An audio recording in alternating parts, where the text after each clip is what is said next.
Welcome to episode 208 of the Daniel Yoris podcast with today's guest, Dan Frankel. Let's go.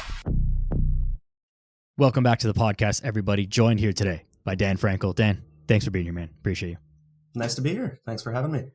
I was actually thinking earlier, and I just occurred to me again when I just said your name to introduce you, that obviously my name is also Daniel, but I think the most common guest name of the whole podcast has also been other Daniels, and it's just it's a wildly That's pretty funny. crazy coincidence.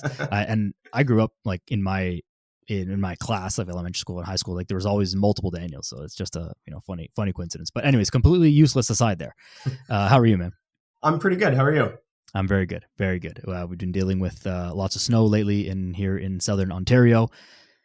Before we get into a little bit of an introduction, have you seen a lot of injuries and things related to the snow in clinic, in practice, anything like that over this past week? It seems like it's always all too common and kind of sad at the same time. This past week, no, just as a result of I don't work anymore in more like traditional type clinical settings. But historically, this would be sort of the prime week for back-related injuries, shoulder-related injuries, overuse-related injuries. Absolutely. People go to shovel the snow and they haven't done it in a long time. So totally.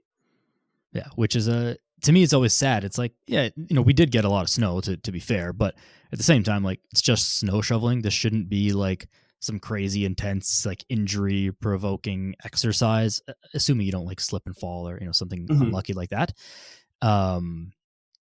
But people get injure themselves all the time because they're not just in generally good enough physical condition to deal with like the things of life. And snow shoveling is maybe one of the more significant of those things. But it's still something. If you live in a place where it snows, you should be physically capable of at least being able to do that, I think. But yeah, this is what we train for. This is functional fitness, right? In a nutshell.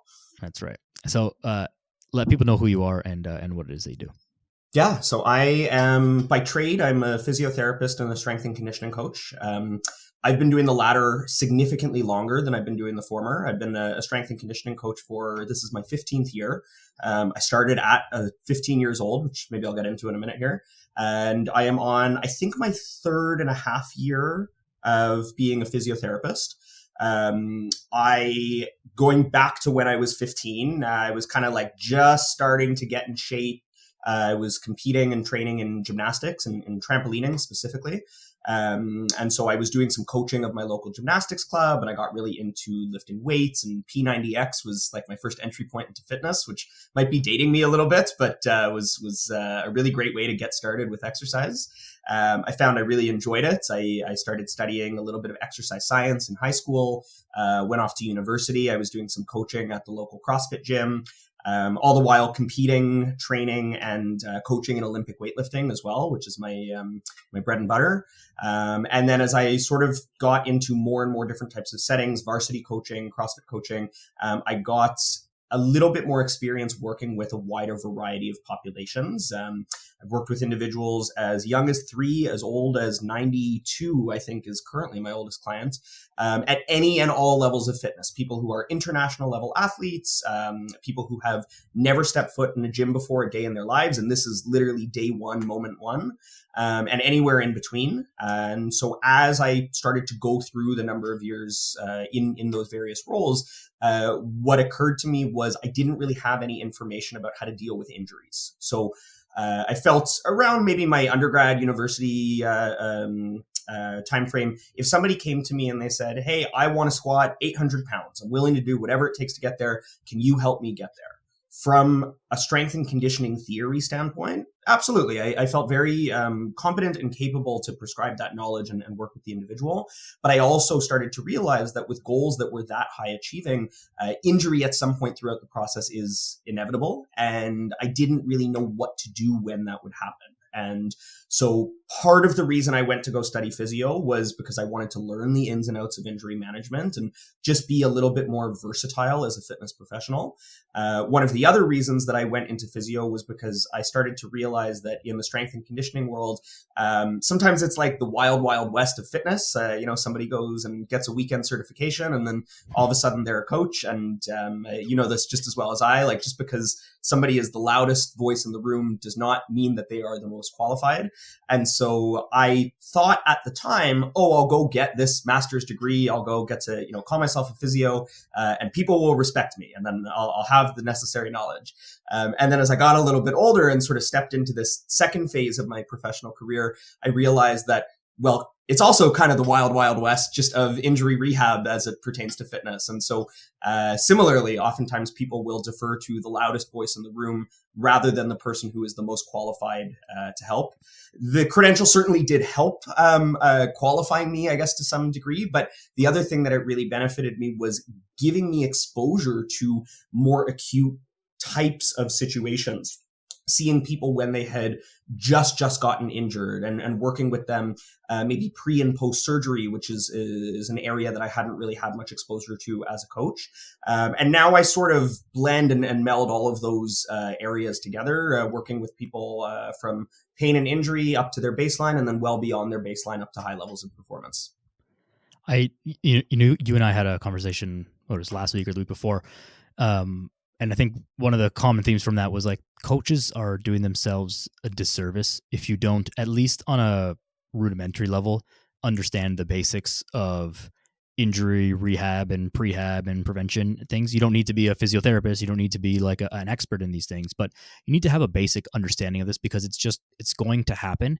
And even if it's not an injury, clients are going to come in and like, hey, my knee just feels like not good today. And it's like, okay, it's not an injury, but we need to do something to work around this and maybe help this. And so, full credit to you for taking the next step and like, hey, how can I actually blend these on a more professional level rather than just knowing the basics of this? But the basics even will help you know when to refer out, how to deal with things in the moment, because, something happens, God forbid something happens in a session. Well, what do you do then? You don't have a physiotherapist just there to like help you, or you're not going to bring this client to the hospital. Like you got to kind of deal with it as it's happening sometimes.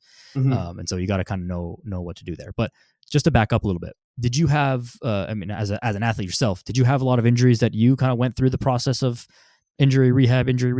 Was that something that kind of helped you into this, or were you relatively healthy through your athletic career? So I have done Olympic weightlifting almost exclusively for about 15 years. And for anybody who's done Olympic weightlifting, it is both a very monotonous sport. You're doing pretty much the same thing almost every single day, looking for marginal percent improvements. It is also a very mentally and physically painful sport. You have to push yourself to the limit to try to get an extra kilogram of performance on your snatch, on your clean and jerk, your squats, your pulls. And that comes with it its own set of aches and pains. And I'll come back to this point in a sec, but I think what's important here is also to draw the distinction between training for performance versus training for health and longevity. I generally work with people who are training for health and longevity these days. Historically was performance. However, I train myself for performance. And so I just want to sort of preface that in terms of, yes, I do deal with my fair share of injuries as an athlete, but I certainly think that there are very safe and effective ways to train Olympic style weightlifting in a far less injury conducive sort of manner. So yeah, totally. I've dealt with my own aches and pains. I've dealt with on and off patellar tendonitis for the better part of 12 to 15 years, which I'm finally just getting a pretty good grasp on, which might sound a little bit silly to say in that I'm a physio, but sometimes trying to attain a peak level of performance and heal our own injuries can be a little bit of a tricky process to navigate. I also, before I became a physio, I dealt with a really, really big back injury. This is going back to about 2017, 2018. And I actually became what we would classify as like a chronic low back pain patient for 2 years. I was in pain most days, most of the time, with most movements that I was doing. And I was also cooking in restaurants at the time for work. So lots of standing on my feet, turning around, lifting heavy things. And ironically, I saw I want to say 3 physios who didn't help me, and it was an osteo who basically got me from 25% function back to 120% function.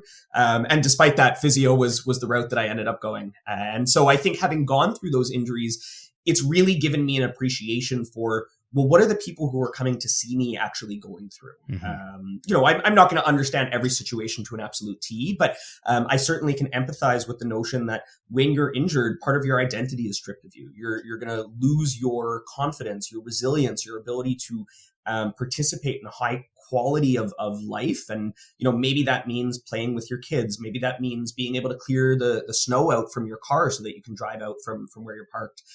Maybe it means being able to help your parents bring in the groceries because they might not be strong enough to do it. And so this is kind of where I think it's important to zoom out. And, we're coaches, we work in gym settings with individuals, but it's almost like a proxy for helping them live better, more fulfilling, more functional, high quality lives.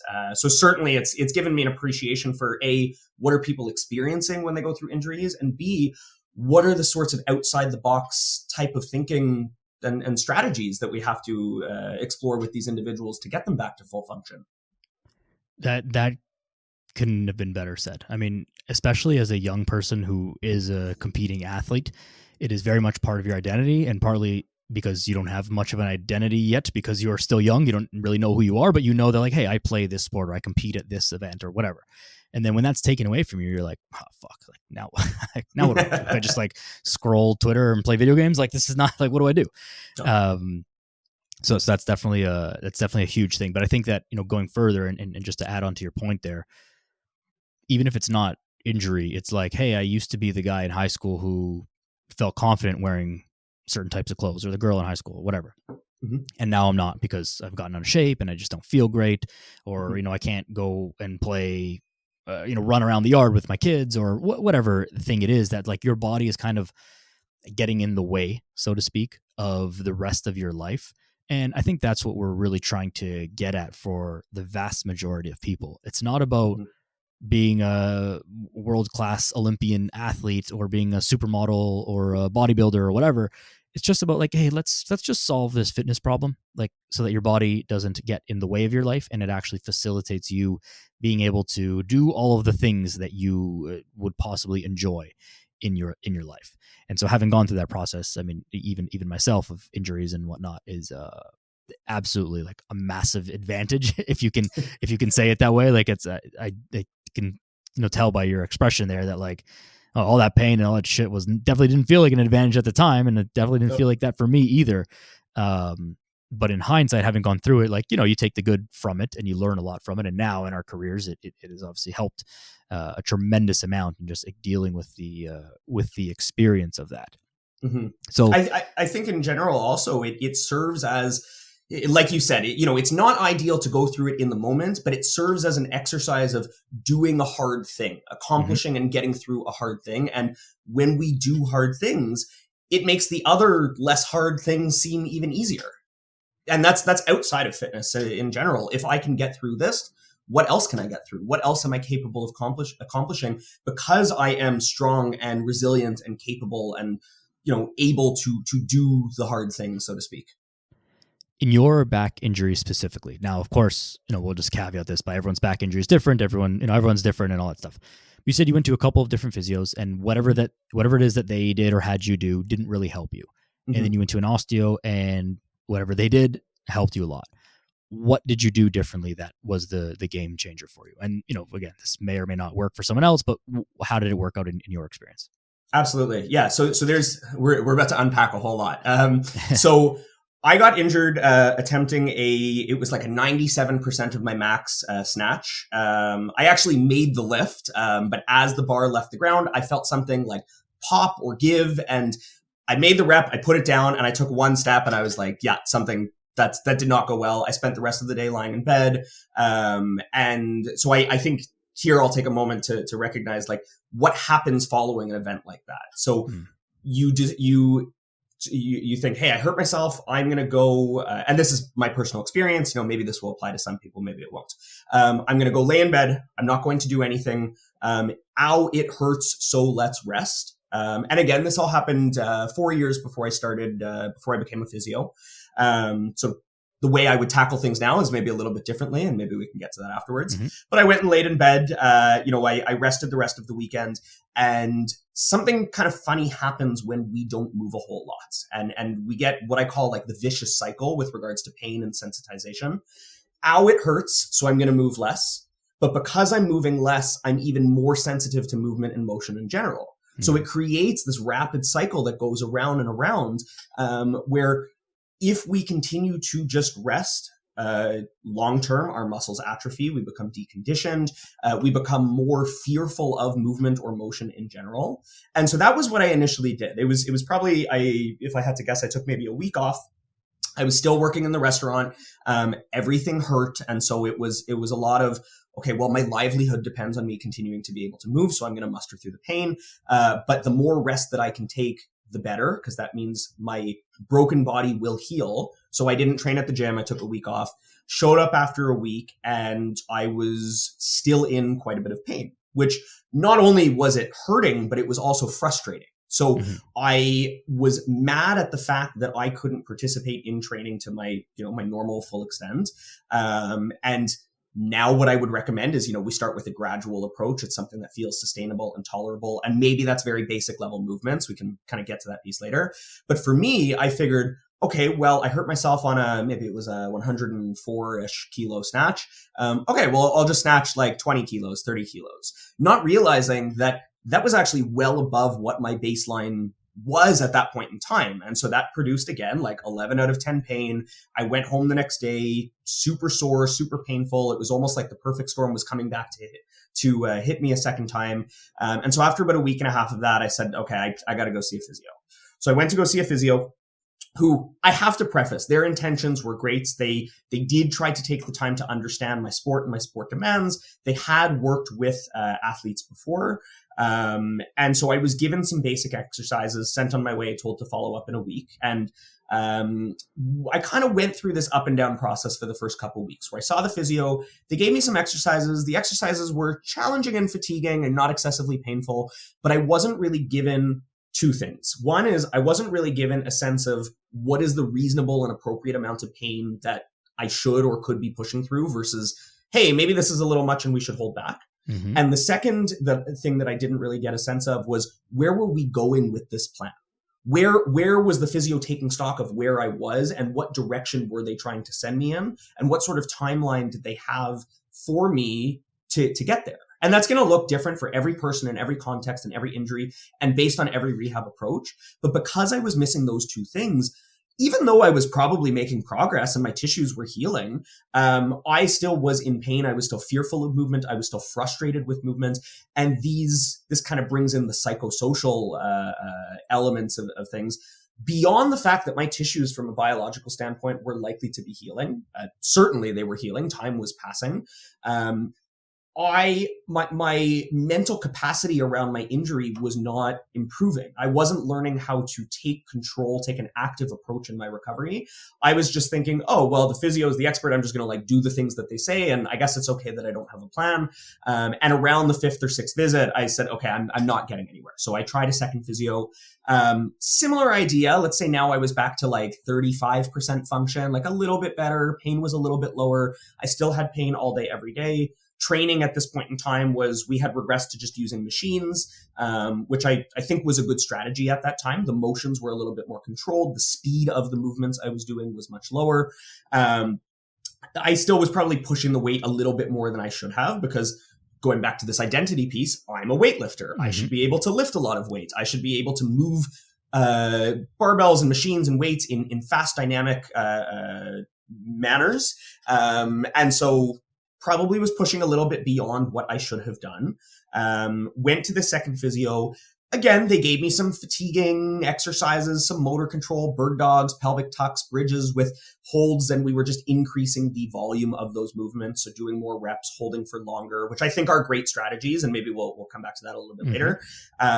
But again, I didn't really know where we were going. There was no sense of the plan. And this is something that I think is really overlooked by a lot of different rehab professionals.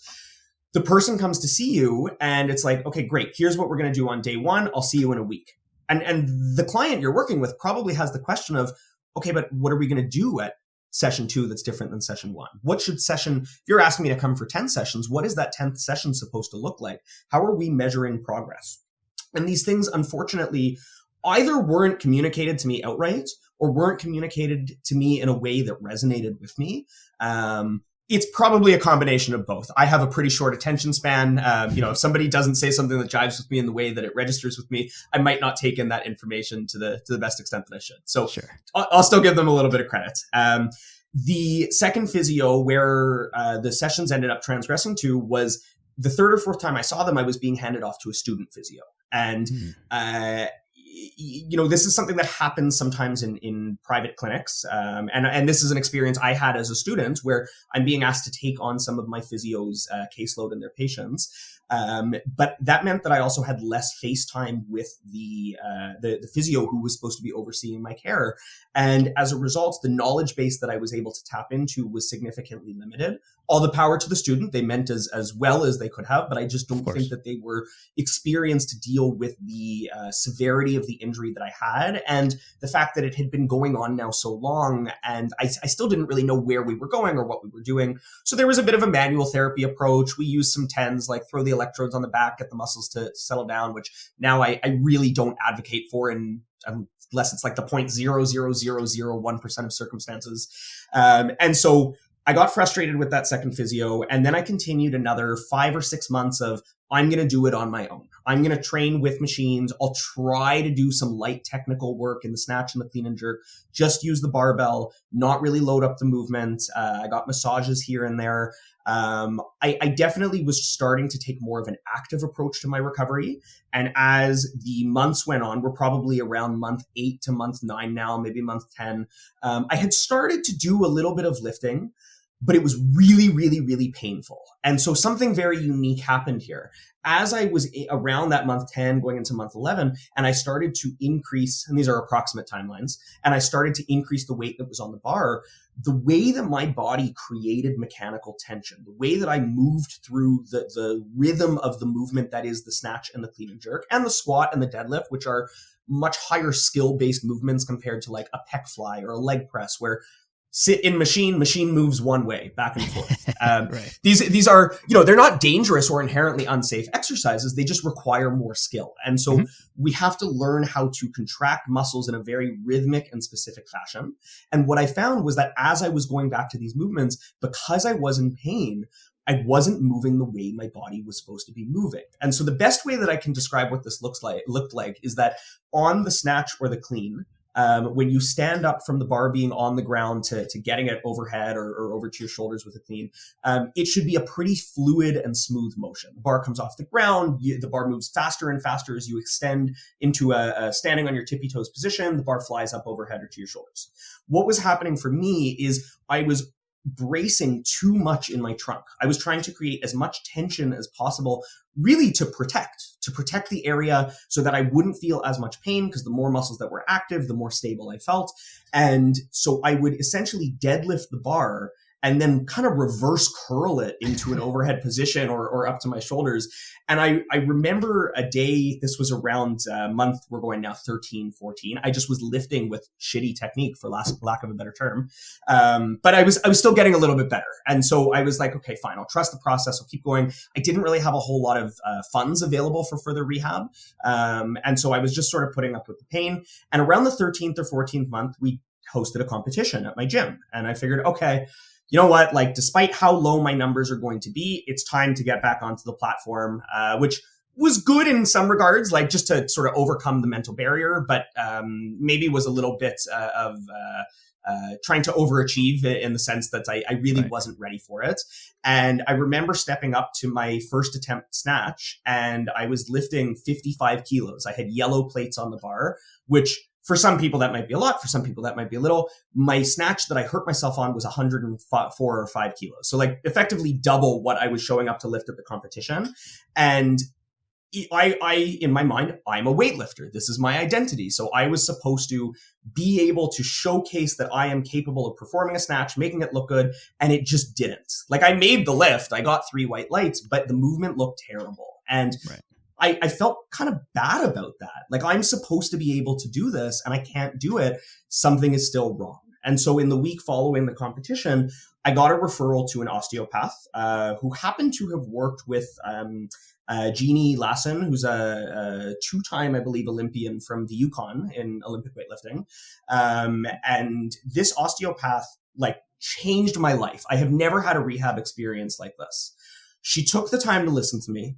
I was a year and a half almost into this injury process. And we really sat and chatted for, I don't know, 40 minutes before we even got towards physical testing on our first visit, hearing about where I was coming from, the experiences that I'd gone through, what I had tried, what hadn't worked. Shout out to Christine Pensato, I think was her name. She really did change my life. And I now don't live in Montreal, so I haven't seen her since. I haven't been able to tell her that. But she took the time to listen to my story. She gave me a thorough understanding of where effective, proper rehab should be getting us towards and what sort of a timeline that should take place on. She took the time to acknowledge the fact that if I was still in pain, maybe we should perform some imaging to rule out anything sinister happening. And as rehab professionals, we typically don't do that early on in the process because 99.9% of circumstances, there is nothing structural going on. A year and a half into the mix, okay, it might actually warrant that investigation. And so she was really forthright about that, sent me to go get an MRI, which didn't really show anything, which she communicated to me was quite positive. It meant that there wasn't anything outstanding that was structural, so to speak, which the way she phrased it to me made me feel really good about the injury. Or about where I had come from, so to speak. And so in our second visit, we started to explore some of my lumbopelvic mechanics. So the mechanics of how the muscles in my low back and pelvic floor were contracting and operating and how that contributed to my overall bracing strategy. So when we're lifting very heavy weights, we need maximal amounts of pressure and tension. You don't want to fold like a wet noodle when you're trying to perform a 1 rep max clean and jerk.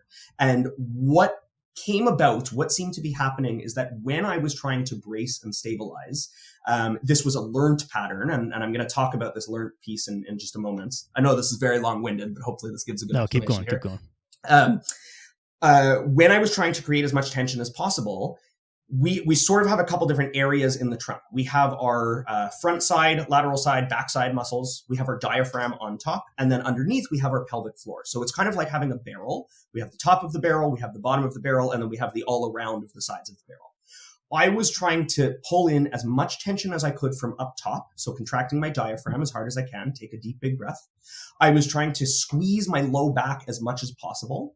And then I was completely negating every other aspect of the barrel, the sides, the front, the underneath. And so she had me laying down on my back. We tried a simple bridge movement, feet are on the ground, hips are raising up to the sky. And she told me to try to take a deep breath in, breathe out, and try to perform the movement using my glutes as little as possible.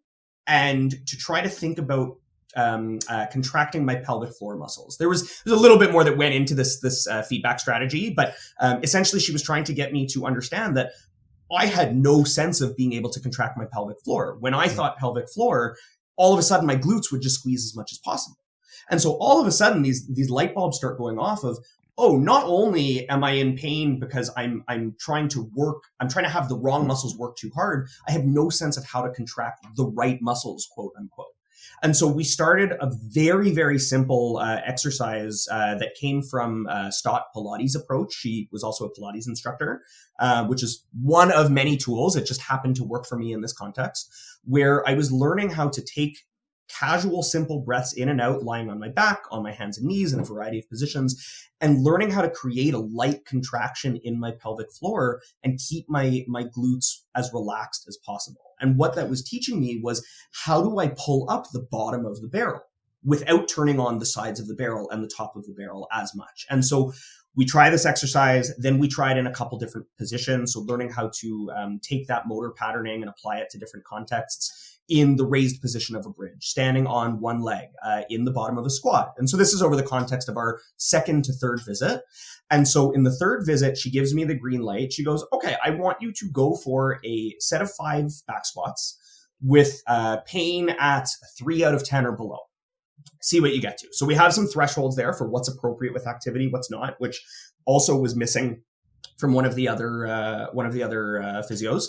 And the day before that I had gone to that appointment, I did a very painful, heavy set of 5 back squats at 100 kilos. And my squat max was like 180 pre-injury. Like, this is still well below what I was at.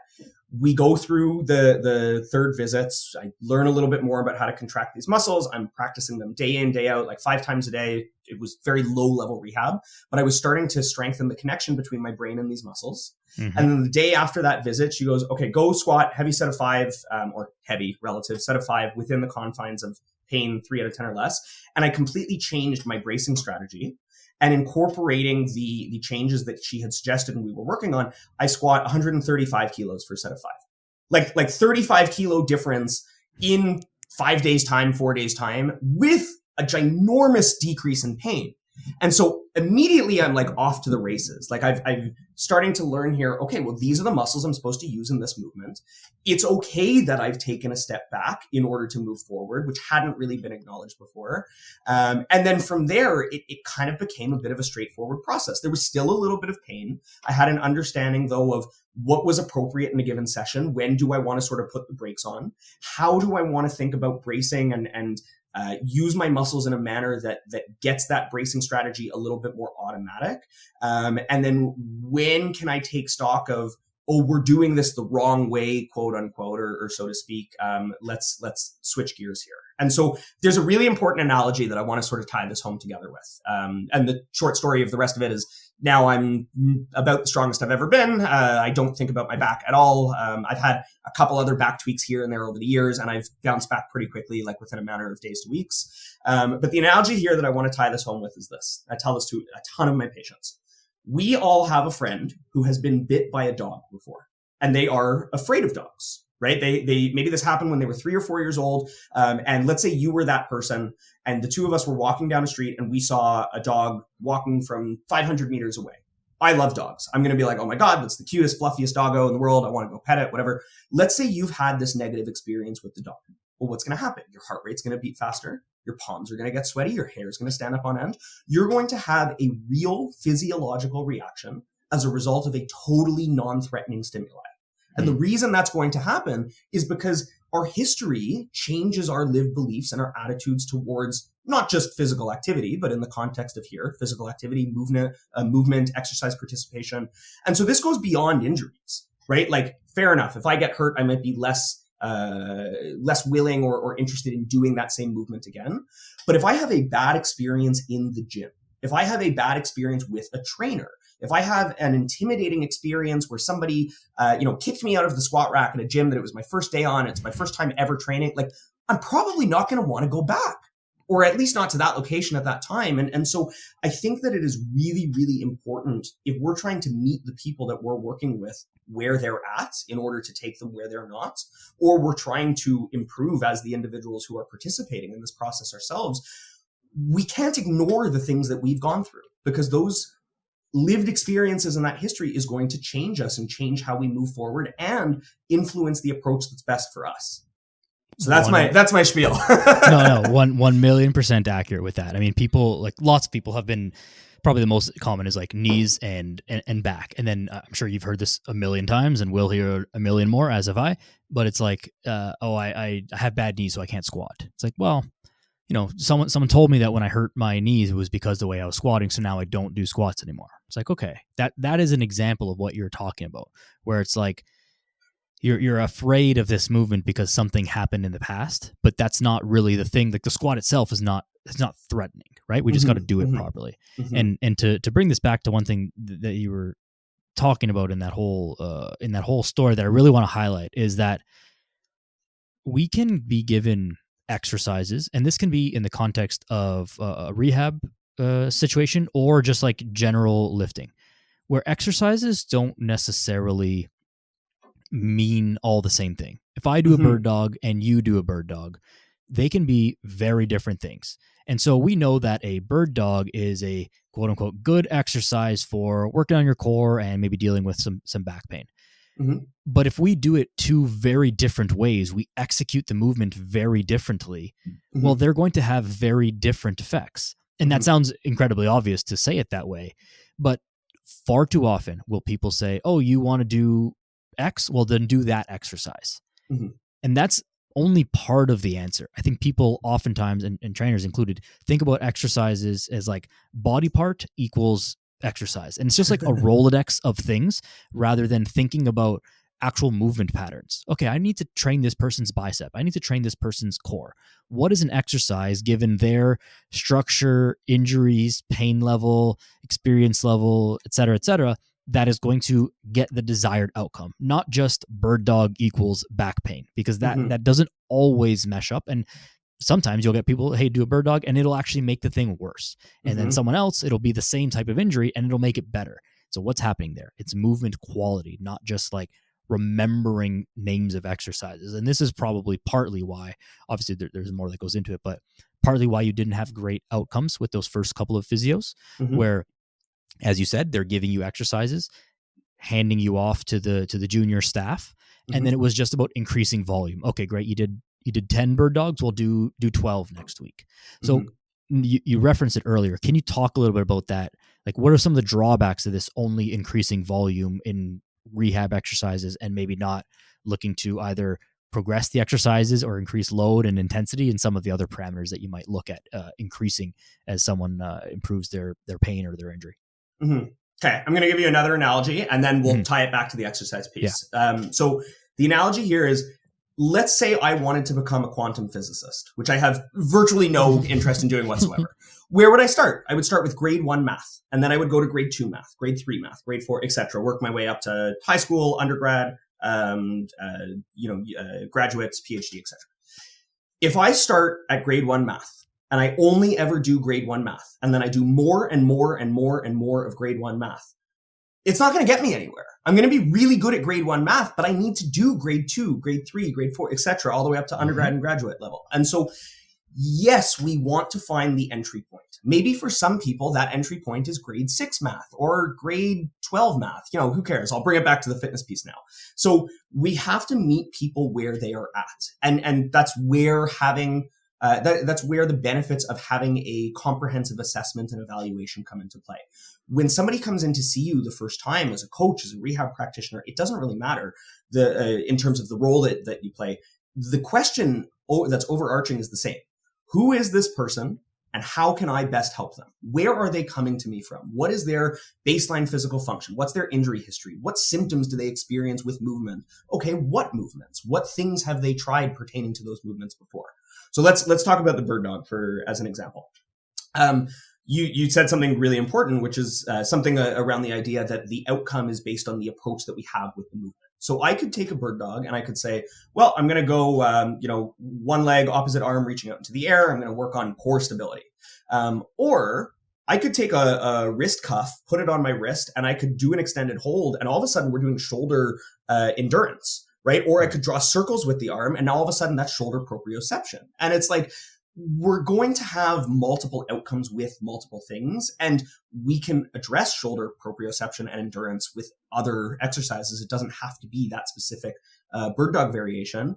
But I think it's really important to meet the person where they're at, in order to determine what is the thing that they need the most help with. And oftentimes they're going to communicate to that, they're going to communicate that to us as coaches and professionals, in the sense that they're going to say, oh, like squatting hurts my knees. Okay, well, you have a problem with squatting. Is that worth exploring with you? Maybe it is, maybe it isn't, right? I've noticed I'm having a lot of trouble bringing in the groceries. Oh, okay. Well, maybe is it endurance that's a factor? Is it grip strength that's a factor? Is it strength and stability in the shoulders and the trunk? Like, we probably want to explore those things a little bit more. But so we want to take the information that the clients are giving us and use that to inform, well, what are we going to look at? How can we give them an approach that best helps them? And then consequently, tying this back to your question, how do we bridge the gap between the arbitrary movement that we're prescribing them and the thing that they actually want to accomplish? Right. Because people aren't coming into the gym because they're like, oh, I want to be a bird dog master. No, like maybe that's 1 out of a million people, but they want to feel more confident. They want to feel more resilience. They want to feel physically capable and live a high quality life. Okay, what are the physical demands that are stopping them from doing that, that are exceeding the capacity that they have? Great, let's train those things in a stepwise fashion. So I think it's great to have our initial entry point, which, for some people in some circumstances might look like pelvic tucks and bird dogs and bridges and clamshells, which can be very, very, very effective strategies in certain circumstances.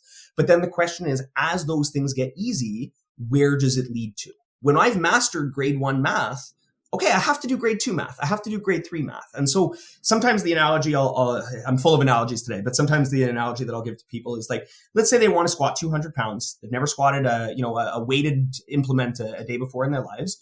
We're going to start with air squats. We're going to do maybe some sit to stands if they can't get into a deep position. Eventually, we're going to take a 5-pound weight or maybe a 1-pound weight, right? Depending on the function of the individual. Then we're going to take a 10-pound weight.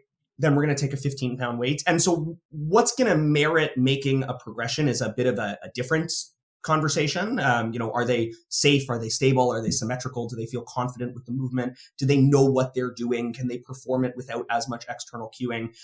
Is there a minimization of the negative consequences afterwards, like, not excessive soreness, no excessive pain. And then, cool, let's progress. Let's add, yes, we might add repetition, depending on what our goal's for. If our goal is do the bird dog for 70 reps, because that's the endurance that I want in that context, sure, who am I to say that that's a bad goal? Okay, we might just want to add repetitions to bird dogs. But if the goal is to get beyond just the bird dog, which it probably is for 99.9% of people, we're going to need to figure out, well, how do we make that movement harder? Or how do we find a different movement that introduces a whole other set of physical demands that bridges the gap between where the person is and where they want to be? This is so common. I think another story of this that I've heard, or you see it often, is to draw like a more extreme analogy and then bring back to like more regular people. You'll see a 335-pound, NFL lineman doing some rehab exercises with like a little yellow band. And it's like, okay, that yellow band is, whatever, 10 or 15 pounds of resistance, which is great and maybe where they need to be, but then they never progress past that. And then they go back out on the field and they're trying to push another 330-pound man who's pushing them back. And it's like, well, we need to bridge that gap between 15 pounds and the demands of what you're doing.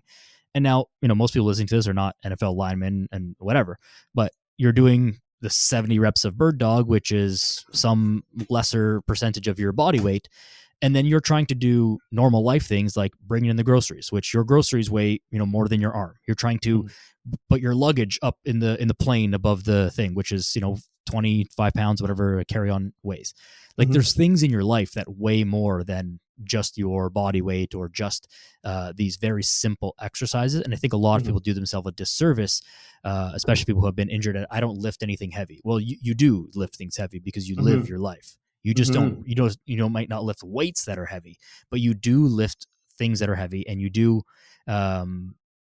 it's another analogy here, and maybe a quote is like, better to be a warrior in a garden than a gardener in a war. And so you don't want to find yourself in a situation where you do need to be strong or mobile or flexible or athletic a little bit and not be able to assess that or access that rather. And this could be even something as simple as slipping on ice. You've got to move pretty quickly to like catch yourself before you slip and smash your head on the sidewalk. That is a very realistic situation for a lot of people. Never mind having to, lift a car off someone. Like that's not, you can't really prepare for that. but things like just being able to catch yourself, falling down, being able to carry things when you're moving, all of these things you need to be able to do. You can't train for this when it happens. You have to just train so that you can be physically able to do this. And that starts from the moment you get injured. You need to start to progress yourself so that you can, do the things of normal life, like we talked about at the beginning of this podcast about just being able to shovel the snow. You can't injure your back once when you're 25 and then just never shovel the snow again in your life. I mean, I guess like, okay, in theory you could. You just pay someone. Yeah, you like, could. This is a solvable problem. But aside from that, you want to be able to just do things that you need to be able to do. And this is where you need to progress. You need to have a progressions to your training or to your rehab, and both are the same. And be working towards something. That's an important point. Training and rehab are the same thing. I want to take a moment to highlight this here. Yeah. So something that I think a lot of, I'm going to generalize, that I think a lot of rehab professionals fall short on is they get to see the people who come in at the pain or injury entry point, right? And they get the individual back up to their baseline. And then they say, okay, well, either pain has disappeared or you're back up to what seems to be about your function, typically based on the fact that the pain has disappeared. And they go, okay, you're good to go. See you later. And it's almost like, hey, you're good enough. You're good. And to me, good enough is a very low bar for high quality care. And so that spectrum extends further beyond baseline. It's pain and injury, and then to your baseline, and then to what we would call performance, quote unquote, which is not necessarily like winning a gold medal at the Olympics, but is just what I would characterize as anything beyond your actual baseline. And so we want to make sure that the plan that's set up for the individuals we're working with is set up such that they have an understanding of, well, once the pain goes away, okay, now what more do we have to do? What other styles of training or degree of participation in fitness have we now unlocked? Because it doesn't stop at, it's no longer hurting. The processes by which we move the marker along the spectrum are the same to some degree, whether we're below baseline or above baseline. And so what I mean by that is we're still paying attention to the principle of specificity. We're training for the thing we want to improve on. We're still paying attention to the principle of progressive overload. Great. We're going to regress and progress movements to find the ideal intensity for the individual, whether they have just separated their shoulder and they need some very low level isometrics to fire the rotator cuff to fatigue the muscles, or whether they are a 500-pound bench presser and we're trying to get them to 525 pounds. The principles are the same. The way that we carry out the participation in the process is going to look a little bit different, but ultimately it's muscles are not as strong as they could be. Fatigue muscles get muscles stronger. Very generalizing extremely, but like that same process exists whether you're below baseline or above baseline. Yeah. I always said like to clients, like your rehab from your injury is basically just like limited training. You're using limited ranges of motion, typically less weight, maybe different positions. And so the parameters of progression maybe are there's more of them and maybe they're more varied versus in a healthy individual, like, okay, I squatted 100 kilos this week. Next week, I want to squat 101 kilos. Like you're not worried about positions and stuff so much. You're just like worried about weight increasing among some other things. But in an injury, maybe this week you got to a quarter squat. Maybe next week we want to get that, 1 inch deeper. Maybe the week after that we want to get it 1 inch deeper with like a 1 second pause at the bottom. Or there's many more parameters and many more steps into getting there. That's the but piece. It's like it's just limited training, right? There's many more steps. And so it's like we're talking about progress, right? Like how do you get the bird dog back to the to the back squat? So let's say an example for somebody who sprained their ankle. We want them to be able to stand on one leg for 30 seconds. Somebody who hasn't sprained their ankle, you just ask them to stand on one leg for 30 seconds and they can do it. For somebody who has sprained their ankle, we might be looking at a 12-step progression to get there, or 5 steps or 30 steps. And so maybe we start with relearning, so to speak, active range of motion of the ankle in a non-weight bearing position. Can you pump the feet back and forth? Okay, now can you draw the alphabet and introduce some diagonal oblique type directions? Okay, what if we try some resisted plantar flexion with a TheraBand? What if we try some seated calf raises in a knee bent position without weight? Then we add weight, like a plate sitting on the knee and doing the calf raise with a little bit more resistance. Then we try double leg standing. Then we try double leg standing, shifting side to side. Then we try double leg standing, shifting forwards and backwards. Then we try sort of like feather weight bearing. So most of our weight is on the sprain side. And then we have our toes of the opposite foot on the ground for support with upper extremity assistance, holding on to something. Then we remove the upper extremity assistance. Then we take the other foot out of the mix. And now all of a sudden we're standing on one foot again. We've just taken that 1-step progression for the healthy individual, quote unquote, and drawn it out into 20 or 30 different movements just because that's what the person might need. Some people you might be able to make very rampant progressions. Some people you might be able to make, you might not be able to make those same progressions at that same rate. Some individuals may have a threshold by which, at which they can no longer progress. Like not everybody's going to squat 500 pounds. Most people won't. But most people could do some semblance of a sit to stand or hand supported squat to get up onto their feet. And so I think it's really important to recognize that, again, these processes are the same. Training is rehab. They're just happening maybe at different intensities, but we have to be willing or capable of drawing out those progressions into multi-steps further and further and further. And maybe even the step is, okay, I'm ready to stand on my foot, but I can't yet do it without support. So I take the hands off of the supporting object for 3 seconds at a time, for 5 seconds at a time, for 30 seconds at a time. And so we could add a second as each progressive step. And now again, we're taking something that is a 1 or 2 step progression, and now we're turning it into 20 steps or 30 steps as needed for that individual based on the context that applies to them. In regards to all of those steps, another thing that I see very often in the rehab space is being far too gentle with rehab. Mm-hmm. And so that doesn't mean, you got to go as hard as you can, but Mm-hmm. let's say there's a 15 step progression that we can make for a person who's spraining their ankle to stand on one leg. Just because there are conceivably 15 steps, it doesn't mean, each visit or every week you progress one step. Mm-hmm. You might start at step 0, and then you just test every single one of those things, and you might find that you're at number 9 on the 100%. ladder up here. And it's okay, great. Now we know where to start, because number 10, we tried that one, and that was ooh, it was painful. It wasn't really okay. The only way to find the limit is to cross it, so to speak. Mm-hmm. And so we've got to kind of encroach our way up there to find out what are our actual limitations. Mm-hmm. Because like you said, to go back to your earlier analogy, if your entry point is grade 8 math and we just start you at grade 1 math because, well, that's the beginning, well, we're just going to waste 8 years worth of math homework to get you nowhere. And so starting you at step 0 when maybe you're on step 9 of the rehab ladder is really not helping you. And in some ways, it might even be doing a disservice. I like that you brought up that analogy, because I was also about to re-bring it up. So here's the thing I have to say about that. It's what happens when you participate in math class? You show up to class, middle of the semester. The teacher takes the lesson plan that you learned the day before, that you probably got a little bit frustrated with, but you practiced your homework because you're a good student, right? And now you've mastered that lesson, so to speak. And then your teacher goes just a little bit above it, and you learn a new concept. And then the next day, the same thing happens. They go just a little bit above that. But if you come in for day 1 of grade 3 math and your teacher goes, all right, guys, we're learning quantum physics 101. Take your textbook out. It's going to be so far beyond your abilities that you're never going to catch up. And then conversely, if you're in day 1 of quantum physics 101 and you show up for class and your professor goes, okay, we're going to look at grade 1 math homework.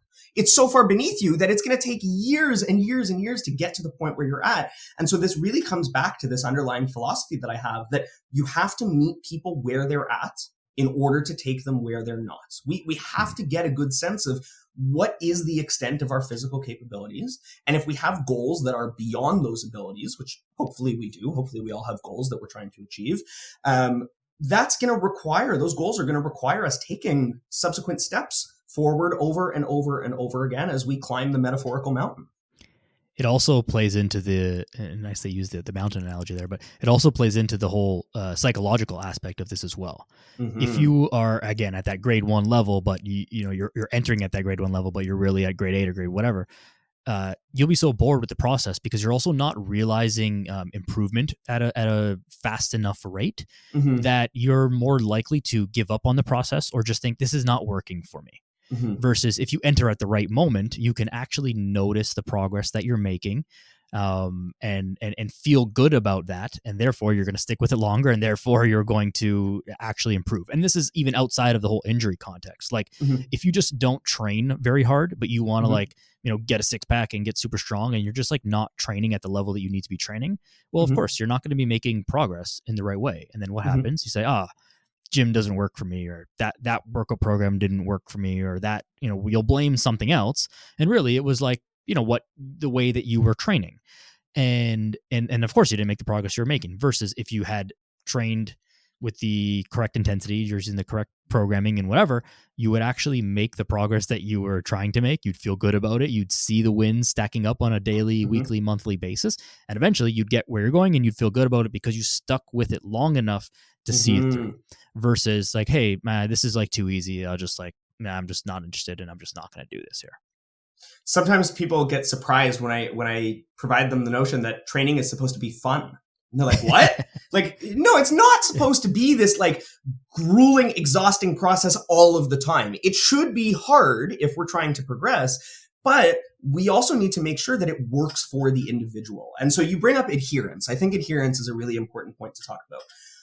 I often in my day-to-day, I'm working with a lot of individuals who are well-trained. They're over the hump of habitualizing exercise into their day-to-day lives as part of their lifestyle. But I also work with a lot of individuals who are very new to exercise. They've never trained a day before in their life, or they've, kind of gone on and off the wagon a couple times over the last few years or over their life. And so the thing that we have to think about in these sorts of cases is, how do we make it work for you? Maybe it's we make it fun. Maybe it's also we make sure that the person understands the importance of what they're doing. We also want to make sure that we're helping them improve their confidence as it pertains to physical activity. And conviction and confidence are these two things that I think are really easily overlooked when we're working with clients, and sometimes take a more sort of underlying tone across our work as coaches, especially if we're effective coaches. But sometimes they need to be discussed outright.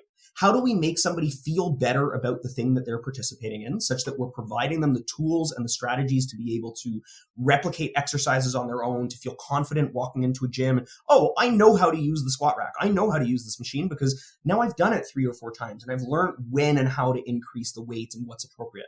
We also want to make sure the person has an understanding of why they're doing what they're doing, the conviction piece. And so this goes back to what I was saying with my back injury. The physios who I work with, bless their souls, I think they had the right idea with their approach, but there was no communication as to, well, why do we need to start with X, Y, Z such that we can get back to A, B, C?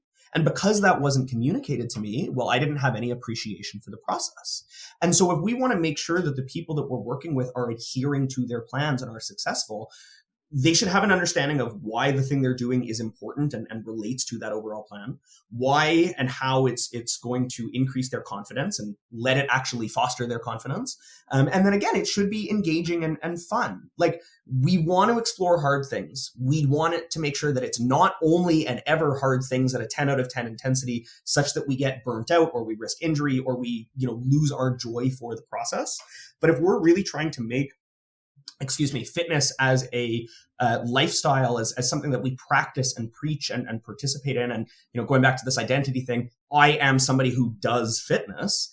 Okay, well, I better make sure that my fitness works for me, as opposed to just fighting an uphill battle, trying to climb a mountain backwards on a bicycle and the bicycle is on fire the entire time. That's not going to be a very productive process. Yeah.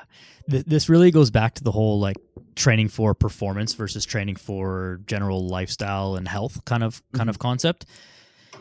To talk about the fun of training and trying to keep people or increase adherence, I've often found that training is not inherently fun. Bicep curls are not fun per se, or squats, none of these things for a very small percentage of people. It's not fun. You'd rather, there's infinitely more fun things to do in the world than go lift weights. But what is fun is making progress, the good feelings that come after, and really that making progress piece. So it's if you're tracking your weights, you say, okay, I lifted 100 pounds last week. I did 105 this week. I did 10 reps last week. I did 11 reps this week. I held my plank for 25 seconds last week. I got 28 seconds this week. Seeing that progress, that is the fun, and that is what keeps people coming back. Because the thing that you're actually doing, the action itself, is not particularly fun. What's fun is what you get out of it. And this goes for, of course, it's way more applicable to people who are training for performance like yourself, because the whole thing you're training for is hey, I want to lift more weight. But this is also true for people who are training generally for health and longevity and aesthetics even, because you need to be tracking things somehow and measuring that performance so that you're, again, stacking up those wins to make sure that you're staying adherent, which is the thing that's going to actually get you where you want to go. I think one of the other things that also helps to foster some degree of fun and engagement is the social and community aspect of it. Yeah. Right. If you have a training partner, if you have, a group of people that when you show up at the gym, that they're there, and maybe you see them outside of the gym, maybe you don't, but they are the same people, and you're sort of working to achieve your goals while they're working to achieve their goals. And the process is semi-similar, maybe not quite exactly the same. That adds a level of enjoyment to it. You're in it together. It's the gym goers equivalent to being on a team and going, throughout the season, trying to work towards the championship, so to speak. And some of my closest friends in my entire life have come from my gym environments, my teammates, and again, we want to set up our environments for success. Not everybody's going to have access to a commercial gym. Not everybody's going to like the people at the gym that they train at. Don't get me wrong. But I do think that we want to set up our environments in a way that work for us. Maybe it's structuring our training times around when we know that our best friend is going to the gym. Maybe it's, if you're doing like a back and bicep split, okay, well, we're doing that on the same day that our best friend is also doing back and biceps. And it adds a level of camaraderie to it, which inadvertently will increase adherence and probably will also foster an increased rate of progression because you're more engaged in the process. This is something that I think a lot of people have realized this in the past maybe 2 or 3 years post COVID, where a lot of people were working out at home and people invested in home gym equipment and stuff, which I think is a great investment anyways. And like, if you have the space in your home for it, like you should have some stuff because it's unbelievably convenient. However, you realize pretty quickly that unless you just really love this and you can go in and just like squat in your dark basement by yourself with no atmosphere, like it gets old pretty fast. And you want to go to a gym just to see other people, just to be around other people. And a lot of clients of mine who had started out, hey, I just want to work out at home. I just want to, have some dumbbells, have this, like, that's great. And we do it and they make progress and it's great. But then eventually they're like, I think I actually want to go to a gym now because I want to be like around people. And they're strangers. Like they're not going to gym to meet a friend. They're just, just want to be around people. And so that speaks exactly to what you're saying. But I've noticed this a lot in my own clients and people that I know a lot of the past couple of years, like kind of post COVID here. Are you familiar with the concept of having a third place? Yes, but explain. Yeah. So your third place is your place that isn't work or home. I don't know if this extra part is also part of the philosophy of it, but it is for me. It's the place that you go to both enjoy yourself, but also become the person that you're going to become. And so for a lot of the people who listen to this podcast, it is the gym, right? It's the place that we spend the most amount of time that isn't work or home, that fosters our physical and mental development and resilience and determines, turns us into the person that we become, a confident person, a resilient person, somebody who is capable, who is able to do hard things. That doesn't only come from the gym, but it definitely is fostered from being in the gym. And so for me, like the gym is my third place. I'm very picky about where I go to train in the long term anyways. If you have to find a place on a whim, so be it. Yeah. But, because that's the place where you're going to find community. You're going to find other like-minded individuals. You're going to either achieve your goals or fail throughout the process of trying to get there. And that can be maybe a little bit of an overthinking around like the whole process of it all. But for me, it's a place of meditation. It's the place where I get to practice my lifestyle. And yeah, that's probably the case for a lot of people who listen to this. For sure. I think that the whole third place concept, I think people are going to have a third place, whether or not they consciously do. And for a lot of people, it's become social media is their third place and like some sort of online thing, right? You still have your home. And for some people now, all three of these things are the same physical space, which is also problematic. You have your home, you have your work, which you may work from home and you're on Zoom calls with clients and coworkers and whatever. And your third place is not another physical place, but it's in your phone. It's on YouTube. It's on TikTok. It's on Twitter. It's on whatever. And so this place, to your point in the gym, could be fostering development and improving your personal achievements and very overwhelmingly a positive place, or it could be like a pretty negative place as well if you let it. And even a further example of like your third place could be the bar. And while that may be a great place to go meet friends and whatever, it could also lead to like way over drinking and poor eating. And it could also be a very negative place. So the place can be negative or positive depending on how you use it for sure. But a gym is going to be more likely to be positive, right? The local bar is going to have its temptations and its increased likelihood of being a potentially negative place for you. And same goes for social media. So I think that, replacing the gym, a physical gym that you go to outside of your home, is a phenomenal move for physical reasons, but also just for like the whole psychosocial aspect as well. I couldn't agree more with you that. And look, it comes down to dosage, right? It's just like, a medication. You take too little of it, it won't have an effect. You take too much of it, it's going to have an adverse effect. You can do certainly too little fitness, and you can also do too much fitness. And so it really comes down to what works best for you. Going back to the idea of the bar. So I used to work as a kitchen manager back when I was cooking in restaurants at a bar. And over the course of, it was about 2.5 years that I was there, I saw people who were, the regulars. They would come every Monday through Friday night. They'd have a drink or many. And then a couple of years later, I went back to Montreal where I was working at this bar and met up with some coworkers at said place. And some of those regulars were still there. This was like years and years later. And, fair enough. If that's where your community and social aspect is, all the power to you. I think to your points, it has a higher likelihood of being net negative. And let's say the gym has a higher likelihood of being net positive. Comes down to the dosage in both regards. Yeah. But it was interesting to see the extension of, okay, well, what happened from an outside perspective to those people who had been there 5 days a week for the better part of 4 years, 5 years, 6 years. Like, it's a long time to spend in the environment that is your third place that's going to determine the type of person that you become. Yeah, it's an important place for sure. So thinking consciously about this and picking a good one is definitely yes. is definitely gonna do you some good, because if you don't, it'll one will be selected for you whether you realize it or not. Mm-hmm. And if you're not doing it on purpose, it's again just increasing likelihood that it's going to be something less positive than it could be or should be. Yeah, good stuff, man. I mean, we covered a ton today. I want to keep going, but I also don't want to give people too much to chew on. So maybe we'll just we'll do another one at some point down the road and kind of cover the rest of what we need to get through here. But is there anything like pertinent to what we did talk about today that you feel that we left out that you wanna get in before we close it off?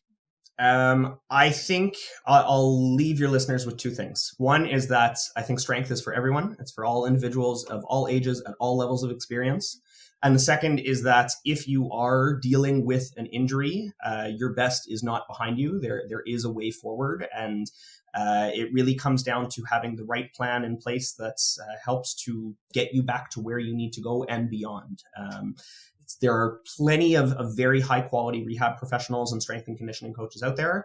If you're struggling to find one, by all means, hit me up. But there are plenty of great qualified people who can provide very evidence-based care and help you get back to where you need to go and well beyond it.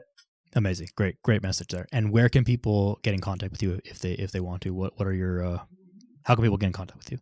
I am at dan.propelfitness on most social media platforms. I also have a weekly newsletter that I write called the Propel Fitness Journal. You can find it at propelfitness.ca/newsletter. I write about pretty much all the stuff we chatted about here: pain and injury, strength and conditioning, mental health, resilience, mindset strategies. This is something I've been doing for a long time, and I really just want to keep spreading the good word. So happy to chat and connect with anybody on a personal level that feels the desire to reach out. Amazing. I will throw that all in the show notes, but make sure you guys follow Dan as well and keep up to date with the things that he's got going on. And if you have questions and anything like that, feel free to reach out. He's more than happy to help, clearly, as he's spent so much of his time today helping us out here. So Dan, thank you very much, man. I very much appreciate this conversation. A ton of actionable tips for myself personally, but I think for the listeners as well. So thank you very much for taking the time today. Absolutely. Thanks for having me. Thanks, everybody, for listening. Appreciate each and every one of you as well. Always, again, make sure you're following Dan, follow the podcast, like, share, subscribe, 5 stars, reviews all over the place, because that's how this information gets out to more good people to help more people. So thank you very much. Go outside, be a good person. We'll see you soon.